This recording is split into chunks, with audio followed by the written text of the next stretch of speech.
नगर निगम में भारतीय जनता पार्टी का शासन था और दिल्ली की जनता भारतीय जनता पार्टी के भ्रष्टाचार से परेशान थी। दिल्ली की जनता भारतीय जनता पार्टी के कुशासन से परेशान थी। दिल्ली की जनता दिल्ली को जो भारतीय जनता पार्टी ने कूड़ा कूड़ा कर दिया था उससे परेशान थी। और इस वजह से 15 साल के भारतीय जनता पार्टी में एमसीडी चलाने के बाद, नगर निगम चलाने के बाद, इस बार एमसीडी के चुनाव में दिल्ली की जनता ने भारतीय जनता पार्टी को एमसीडी से निकालकर बाहर फेंक दिया।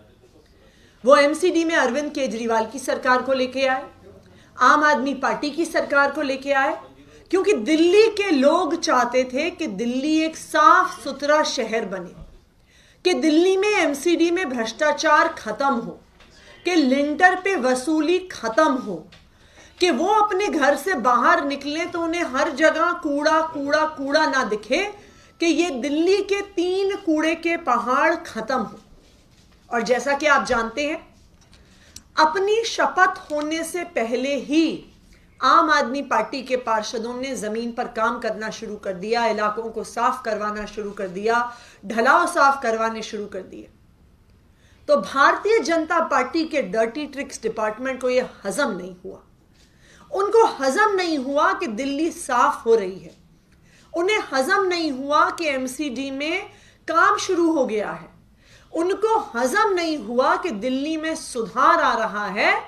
तो वो अपनी गुंडागर्दी पे उतर आए, वो अपने काले कारनामों पे उतर आए हैं कि किस तरह से एमसीडी में आम आदमी पार्टी द्वारा किए जाने वाले कामों को रोका जा सके, उसकी उन्होंने एक साजिश शुरू कर दी है।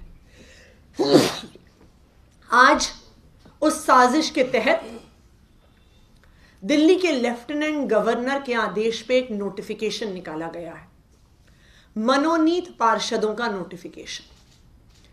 एमसीडी में 10 मनोनीत पार्षद होते हैं और ये 10 मनोनीत पार्षद हमेशा से, चाहे दिल्ली सरकार आम आदमी पार्टी की रही हो, चाहे कांग्रेस की रही हो, इन मनोनीत पार्षदों के नाम दिल्ली सरकार द्वारा एलजी साहब को भेजे जाते हैं। 2017 में भी दिल्ली सरकार द्वारा एलजी साहब को भेजे गए थे। ये सरकार के अर्बन डेवलपमेंट विभाग के थ्रू भेजे जाते हैं। आम आदमी पार्टी की सरकार बनने से पहले, चाहे 2012 में, 2007 में जब शीला दीक्षित जी की कांग्रेस की सरकार थी, तब भी दिल्ली सरकार के अर्बन डेवलपमेंट डिपार्टमेंट से मनोनीत पार्षदों के नाम एलजी साहब को भेजे जाते थे। लेकिन भारतीय जनता पार्टी के डर्टी ट्रिक्स डिपार्टमेंट ने सोचा कि हम अपनी गुंडागर्दी दिखाएं, और कल एलजी साहब विनय सक्सेना जी ने एमसीडी की कमिश्नर को कॉल किया और कहा कि मनोनीत पार्षदों की फाइल आप सीधा मुझे भेज दो और दिल्ली सरकार को पूरी तरह से बाईपास कर दो। वो फाइल एमसीडी के कमिश्नर द्वारा दिल्ली सरकार को नहीं भेजी गई। जिस प्रक्रिया से फाइल पास होती है कि पहले डिप्टी सेक्रेटरी के पास जाती है, डायरेक्टर अर्बन लोकल बॉडीज के पास जाती है, सेक्रेटरी के पास जाती है, मंत्री के पास जाती है और वहां से एलजी साहब को भेजी जाती है। इस पूरी कानूनी प्रक्रिया को बाईपास किया गया और एमसीडी कमिश्नर से सीधा एलजी साहब को फाइल भेजी गई। और आज सुबह ये इल्लीगल, पूरी तरह से गैर संवैधानिक, गैर कानूनी नोटिफिकेशन को निकाला गया है, जहां पर भारतीय जनता पार्टी के 10 कार्यकर्ताओं को मनोनीत पार्षद एलजी साहब द्वारा घोषित किया गया है। यह प्रक्रिया बिल्कुल गैर कानूनी है, यह प्रक्रिया बिल्कुल गैर संवैधानिक है। और मैं एलजी साहब से और भारतीय जनता पार्टी से हाथ जोड़ के निवेदन कर रही हूं कि अपनी ये गुंडागर्दी बंद करिए। अपना ये डर्टी ट्रिक्स डिपार्टमेंट बंद करिए। दिल्ली की जनता के काम रोकने का प्रयास बंद करिए, क्योंकि दिल्ली की जनता सब देख रही है। आपकी इस गुंडागर्दी की वजह से, आपके इस भ्रष्टाचार की वजह से, चाहे दिल्ली विधानसभा हो, चाहे एमसीडी हो, दिल्ली की जनता ने आपको निकाल के बाहर फेंक दिया है। आप ये मत समझिए कि आप गैर कानूनी तरीके से, गैर संवैधानिक तरीके से इन मनोनीत पार्षदों के माध्यम से एमसीडी का काम रोकते रहेंगे और दिल्ली की जनता देखती रहेगी। मैं एलजी साहब से कहना चाहती हूं कि आपको चाहे भारतीय जनता पार्टी ने मनोनीत करके भेजा हो, लेकिन आप दिल्ली के लेफ्टिनेंट गवर्नर हैं। अगर आप एमसीडी के काम इस तरह से रोकने का प्रयास करेंगे, ये प्रयास क्या है? ये प्रयास है कि किसी तरह से एमसीडी की अलग अलग जोन की कमिटीज में भारतीय जनता पार्टी के कार्यकर्ताओं को भरा जाए और वहां पे काम रुकवाया जाए। ये प्रयास क्या है कि स्टैंडिंग कमेटी में किसी तरह से भारतीय जनता पार्टी के लोगों को भरा जाए और वहां पे एमसीडी की पॉलिसीज में रोड़ा अटकाया जाए।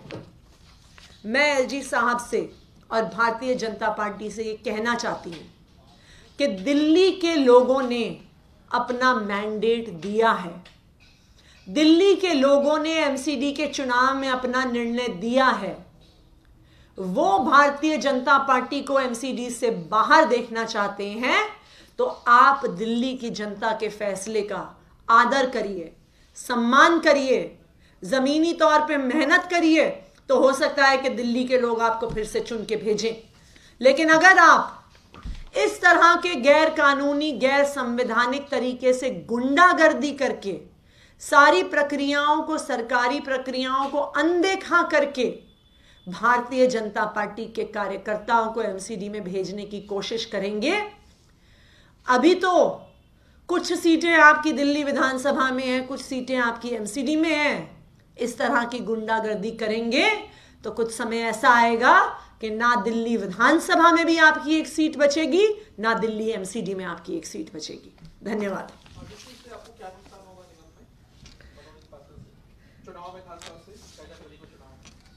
देखिए, ये एक प्रयास है कि किसी तरह से जोन में होने वाले चुनावों को डीरेल किया जाए, क्योंकि अगर आप देखिए, ना सिर्फ ये पूरी प्रक्रिया गैर कानूनी है, पर सारे जिन लोगों को मनोनीत किया हुआ है वो 2 या 3 जोन्स के हैं।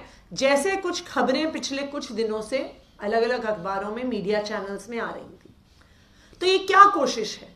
ये कोशिश इसलिए है कि जोन में बहुत सारे निर्णय लिए जाते हैं, जो उस जोन के जो सारे वहाँ का कार्यक्रम है, जो वहाँ पे साफ सफाई होती है, जो अलग अलग पॉलिसीज हैं, उस पर असर डालता है।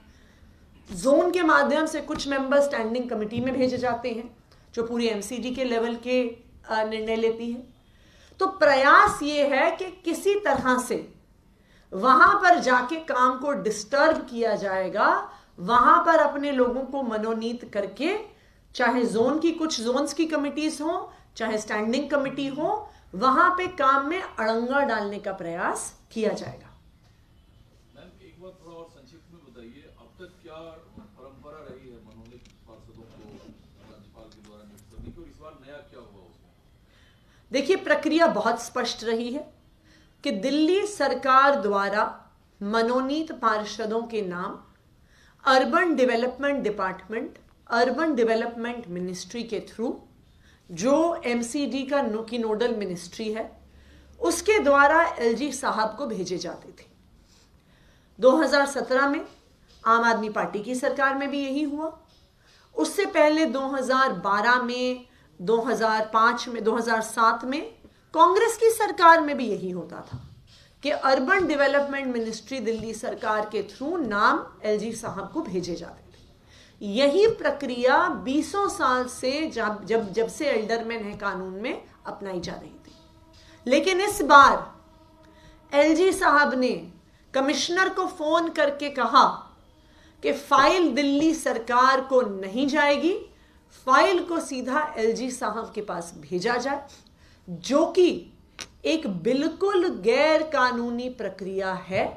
क्योंकि एमसीडी की फाइलें हमेशा एलजी साहब को दिल्ली सरकार के अर्बन डेवलपमेंट मिनिस्ट्री के थ्रू ही भेजी जाती है।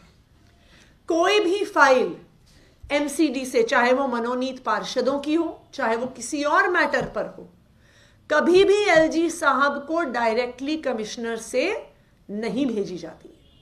लेकिन गैर कानूनी तरीके से, गुंडागर्दी करते हुए, गैर संवैधानिक प्रक्रिया अपनाते हुए इस फाइल को सीधा कमिश्नर से एलजी साहब के पास भेजा गया। Thank you. उसके बाद से भी चीजें और भी नजर आ रही हैं, 2 मामले और दिल्ली में सामने आए हैं, फिर आपने एलजी पर सवाल उठाए हैं, क्या पांडवनगर में भी मामला सामने आया? मैं भारतीय जनता पार्टी, उनकी होम मिनिस्ट्री, उनके एलजी साहब और उनकी अधीन आने वाली दिल्ली पुलिस से निवेदन करना चाहूंगी कि जो जिम्मेदारी भारत के संविधान ने आपको दी है कि केंद्र सरकार के पास police, law and order Delhi में दोनों आते हैं, तो मैं एक जनप्रतिनिधि होने के नाते उनके सामने हाथ जोड़ना चाहूंगी कि आप अपनी जिम्मेदारी का वहन कीजिए।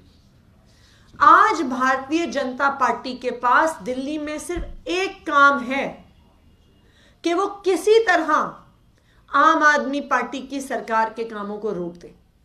लेकिन जब लॉ एंड ऑर्डर की बात आती है, जब महिलाओं की सुरक्षा की बात आती है, जब पुलिस की व्यवस्था की बात आती है, जो भारतीय जनता पार्टी की केंद्र सरकार और भारतीय जनता पार्टी के नुमाइंदे एलजी साहब के अंडर आता है, तो नील बटे सन्नाटा। क्या है रिपोर्ट कार्ड पिछले 1 साल का? कितनी पीसीआर वैन बढ़ाई गई, कितने महिला सुरक्षा के इंतजाम किए गए, क्या क्या व्यवस्था की गई कि इस शहर में महिलाएं सुरक्षित हों? जब इस पर रिपोर्ट कार्ड मांगा जाता है तो भारतीय जनता पार्टी के पास सिर्फ नील बटे सन्नाटा है। आप दूसरी तरफ देखिए, आप जहां पर जाइए, जहां पर महिलाओं के खिलाफ हिंसा होती है, महिलाओं के साथ बलात्कार होता है, दरिंदगी होती है, अक्सर ये दरिंदगी करने वाले भारतीय जनता पार्टी के कार्यकर्ता और भारतीय जनता पार्टी के नेता निकलते हैं। इस केस में भी आप देखिए कि एक भारतीय जनता पार्टी का नेता इसमें इन्वॉल्व था और भारतीय जनता पार्टी की पुलिस ने उनके खिलाफ एफआईआर भी नहीं दर्ज किया भी तो कमजोर धाराओं में दर्ज किया। जब सारे भारतीय जनता पार्टी के गुंडों को पता है कि पुलिस हमारी जेब में है, जब भारतीय जनता पार्टी के लफंगों को पता है कि पुलिस हमारी जेब में है, तो उनको लगता है कि हम महिलाओं के साथ बदतमीजी कर सकते हैं, हम महिलाओं के साथ हिंसा कर सकते हैं, हम महिलाओं के साथ बलात्कार कर सकते हैं, क्योंकि हमें बचाने के लिए तो भारतीय जनता पार्टी आएगी, हमें बचाने के लिए तो भारतीय जनता पार्टी की पुलिस है, हमें बचाने के लिए भारतीय जनता पार्टी के एलजी साहब हैं, हमें बचाने के लिए भारतीय जनता पार्टी की होम मिनिस्ट्री है। तो एक तरफ भारतीय जनता पार्टी के गुंडे, भारतीय जनता पार्टी के लफंगे महिलाओं पे अत्याचार कर रहे हैं और दूसरी तरफ भारतीय जनता पार्टी के एलजी साहब और पुलिस दिल्ली की महिलाओं को कोई सुरक्षा नहीं दे रही है। तो मेरा भारतीय जनता पार्टी से आग्रह है कि कृपया अरविंद केजरीवाल जी की सरकार के काम रोकने पर अपना ध्यान देना बंद कीजिए और जो आपकी जिम्मेदारी है दिल्ली में उसका वहन कीजिए। धन्यवाद।